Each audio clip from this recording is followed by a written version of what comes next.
Bilirsiniz, bəzən elə olur ki, bir insanın hekayəsi əslində bütöv bir xalqın hekayəsinə çevrilir, mənəvi bir mayaq olur.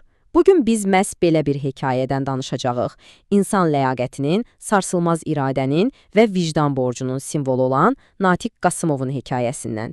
Fikir verin, düz 30 ildən sonra verilən bir ad. Bu, sadəcə rəsmi bir təltif deyil, yox. Bu, həm də o deməkdir ki, onun hekayəsi kollektiv yaddaşımızda o qədər dərin iz buraxıb ki, dövlət səviyyəsində də təsdiqini tapır.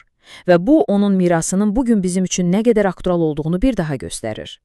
Bəs yaxşı, kim idi Natiq Qasımov?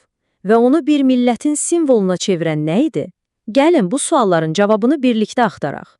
Onun həyat yoluna addım-addım nəzər salaq və bu böyük qəhrəmanlığın arxasında dayanan o insanı tanımağa çalışaq. Hər bir qəhrəmanın hekayəsi, bilirsiniz, onun köklərindən, onun formalaşdığı mühitdən başlayır. Natiq Qasımovun xarakterini, onun o möhkəm iradəsini anlamaq üçün gəlin onun həyatının ilk illərinə baxaq. Baxın, bu zaman xətti əslində hər şeyi çox aydın göstərir. Kənd həyatı, sonra şəhər, sakit bir gənclik. Amma onun taleyini həll edən an, bax o 1991-ci il oldu.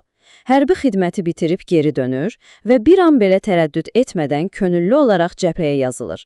Bu, sadəcə bir seçim deyildi. Bu, tarixi bir çağırışa verilən çox şəxsi bir cavab idi. Onu tanıyanların hamısı bir şey deyir. Onun xarakteri çox möhkəm idi. Səbirli, dözümlü, yoldaşlarına qarşı hədsiz sadiq və ən əsası, dərin bir məsuliyyət hissi. Bax, bu xüsusiyyətlər sonradan o kritik anda, döyüş meydanında onun verəcəyi qərarların mənəvi təməli olacaqdı. O, yoldaşları üçün sadəcə bir döyüşçü yox, həm də bir güvəncə yeri idi.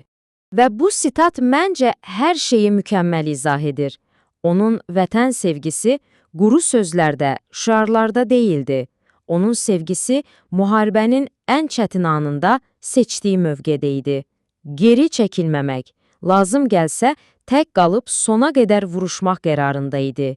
Və budur, gəlib çatdıq hekayənin demək olar ki, ən zirvə nöqtəsinə. Natiq Qasımovu əfsanəyə çevirən o məşhur 5 günlük müqavimətə. Baxın, bu sadəcə hansısa bir təpə deyildi, yox. Hərbi dildə desək, bura kritik əhəmiyyətli, strateji bir yüksəklik idi.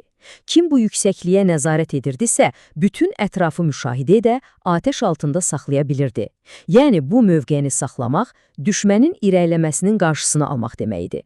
Başlanğıcda o mövqeydə 7 nəfər idilər. Bəli, cəmi 7 döyüşçü, onlar bir komanda idilər. Amma amansız döyüşlər gedirdi və bu döyüşlərdə onun 6 yoldaşı, 6 silahdaşı vətən uğrunda şəhid oldu. Və o tək qaldı.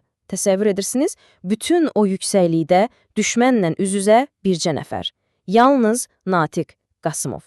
Və inanın, bu vəziyyətdə o tam 5 gün tək tənha, yeməksiz, susuz, yuxusuz o mövqeyini müdafiə etdi. 5 gün. Bu, ağlasığınmaz bir iradə tələb edir. Yaxşı, bəs onun bu müqavimətinin əhəmiyyəti nə idi? Gəlin baxaq. Hərbi baxımından o, düşməni ləngitdi, bizim digər bölmələrin yenidən təşkilatlanması üçün qızıl dəyərində vaxt qazandırdı. Psixoloji olaraq düşünün, bir nəfərin bu qədər dirənməsi qarşı tərəfdə necə bir çaşqınlıq yaradıb və təbii ki, mənəvi təsiri. Onun bu addımı sədaqətin, ləyaqətin ölməz bir simvoluna çevrildi. Amma o 5 günlük qəhrəmanlıqdan sonra təəssüf ki, hekayənin ən qaranlıq, ən ağrılı və müəmmalı hissəsi başlayır.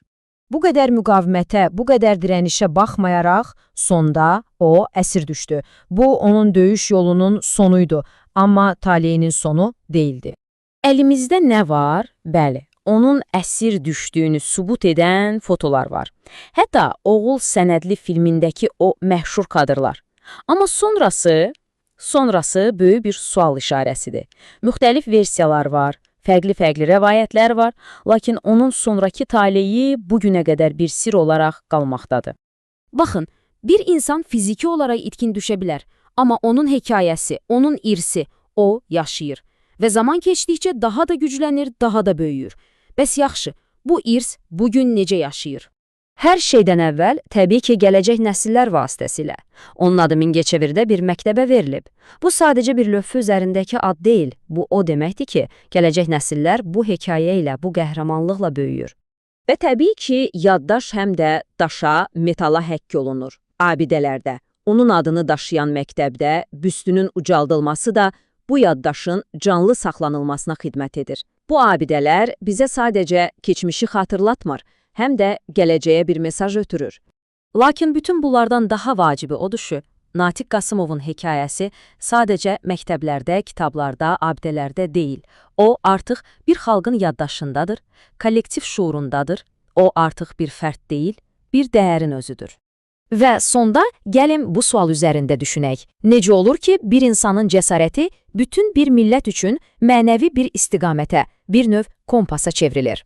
Natiq Qasımovun hekayəsi göstərir ki, ən çıxmaz, ən çətin vəziyyətdə belə bir insan öz dəyərlərinə, öz vicdanına sadiq qalaraq tarixə təsir edə bilər. Onun mirası məhz bu sadiqliyin, bu mənəvi borcun heç vaxt bitməyən bir dərsidir.